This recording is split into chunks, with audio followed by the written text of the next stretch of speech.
বর্ষাকালে অনেক সময় আপনারা দেখতে পাবেন যে গাছের পাতাও হলুদ হয়ে যাচ্ছে। এতে ভয় পাওয়ার কিছু নেই।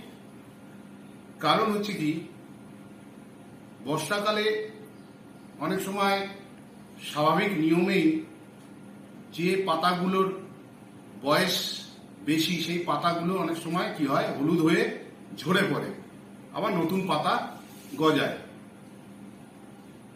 আপনাকে আরেকটা কাজ করতে হবে, এই বর্ষার সময় গাছে কোনো ধরনের কেমিক্যাল পেস্টিসাইড ইউজ করবেন না।